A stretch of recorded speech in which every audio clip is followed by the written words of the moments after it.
Bonjour, les outils et les menaces sur le commerce mondial.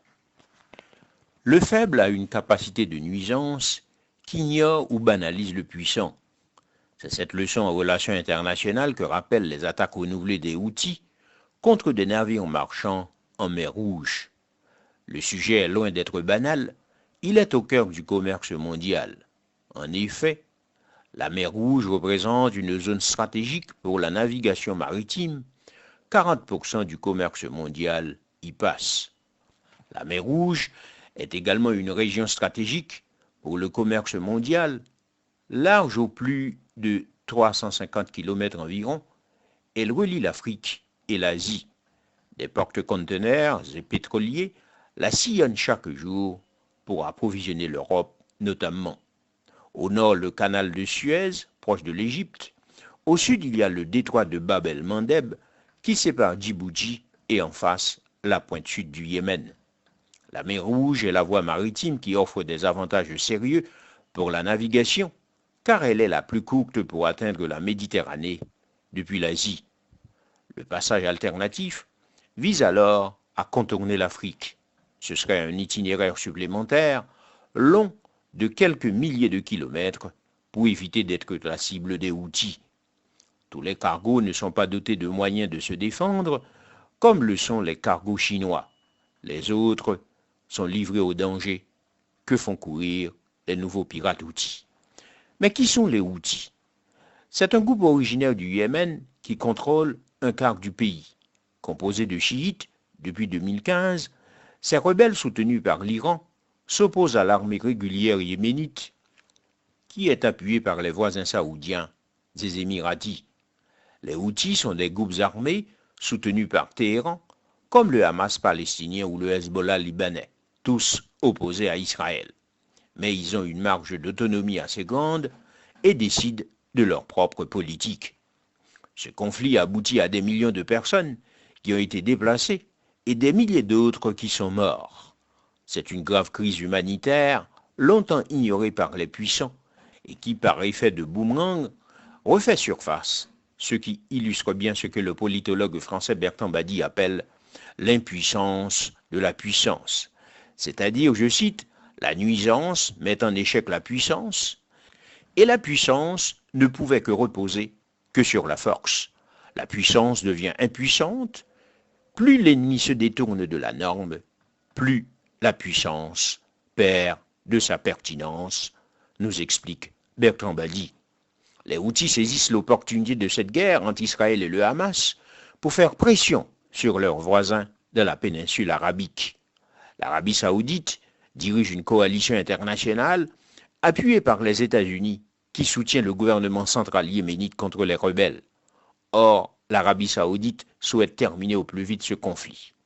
Dans ce contexte, les attaques menées en mer Rouge relèvent d'une stratégie calculée, dont l'objectif est de faire pression sur les Américains afin d'accélérer la conclusion d'un accord avec les Saoudiens, analyse Majid Al-Mahaji, chercheur au Sama Center for Strategic Studies. Ces rebelles entrent dans l'arène, prennent parti pour le Hamas depuis le début de la guerre entre Israël et le Hamas le 7 octobre dernier. Ces rebelles multiplient des attaques non seulement contre des navires israéliens, mais encore d'autres battant pourtant les pavillons des Bahamas ou du Panama. Non content de prendre pour cible les navires israéliens, les Houthis assurent qu'ils continueront ces manœuvres, je cite, jusqu'à ce que l'agression israélienne contre nos frères de la bande de Gaza cesse. Fin de citation. Mais l'acte le plus retentissant, c'est le 19 novembre dernier, où les rebelles affirment s'être emparés d'un navire commercial en mer Rouge et l'ont détourné vers la côte yéménite. Ce jour-là, ils ont filmé leur opération et diffusé des images sur lesquelles on voit un commando d'hommes en tenue de camouflage, cagoulés et armés de fusils, se poser en hélicoptère sur le pont du navire pour en prendre le contrôle. Il est vrai, Israël assure pourtant que le cargo en question appartient à une société britannique. Qu'importe, le message des rebelles Houthis est bien compris. Les attaques qu'ils multiplient font courir le risque à la navigation maritime et nuisent à la circulation des biens. Mais comment combattre ces pirates qui utilisent des drones à tout moment en ciblant les cargos? L'enjeu est si important que l'armée américaine a annoncé avoir abattu le 26 décembre en cours 12 drones et 5 missiles tirés par les forces houthis dans le sud de la mer Rouge, alors que les défenses s'organisent au nom de la protection de la libre circulation. Les pays européens participent de manière différenciée à l'opération menée par les États-Unis depuis le 18 décembre. C'est l'opération Prosperity Guardian qui regroupe 10 pays, États-Unis, Royaume-Uni, le Bahreïn, Canada, France, Italie, Pays-Bas, Norvège, Espagne et Seychelles. Mais les difficultés d'une attaque unitaire apparaissent puisque le ministère de la Défense grec a annoncé l'envoi d'une frégate en mer Rouge dans le cadre de l'opération. Le Royaume-Uni a également annoncé la participation de navires destroyers, le HMS Diamond. L'Italie a annoncé l'envoi d'une frégate dans le cadre d'une opération déjà existante. La France a confirmé le lendemain de l'annonce qu'elle soutenait l'opération, mais que ses moyens resteraient sous commandement national. Parmi les pays européens, la réaction la plus remarquée a été celle de l'Espagne. Initialement listé parmi les participants à la coalition, le gouvernement espagnol a exprimé des réticences face à son implication dans l'opération. Et suite aux annonces du secrétaire d'État à la Défense, la porte-parole du gouvernement espagnol a d'abord affirmé que l'Espagne ne participerait à une opération que dans le cadre d'une mission menée par l'OTAN ou l'Union européenne, alors que l'Union s'était accordée pour étendre les prérogatives de l'opération Atalante, composée à ce jour uniquement de navires espagnols et dirigée par l'Espagne. L'Espagne a finalement signalé son refus du rattachement de l'opération à celle menée par les États-Unis. Le gouvernement espagnol a déclaré soutenir la mise en place d'une mission nouvelle et spécifique de l'Union pour garantir la libre circulation maritime en mer Rouge. Mais la vice-présidente du gouvernement, Yolanda Díaz, a critiqué dans un entretien, je cite, l'hypocrisie des États-Unis, entre guillemets, comparant leur rapidité lorsqu'il s'agit de défendre les intérêts commerciaux et leur manque d'efficacité face à la situation humanitaire dans la bande de Gaza.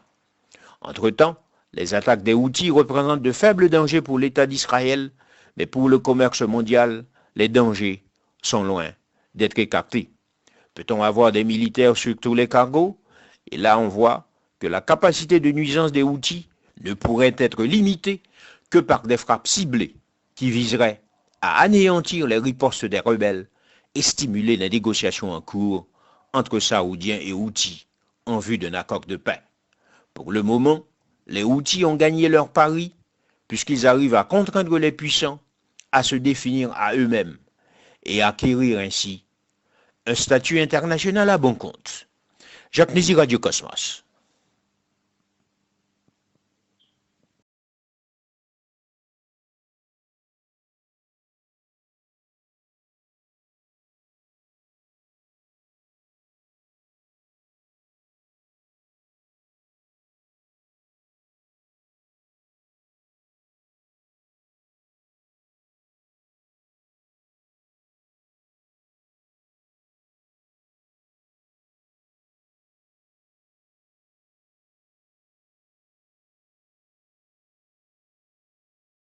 Merci parce que vous avez abonné à la chaîne.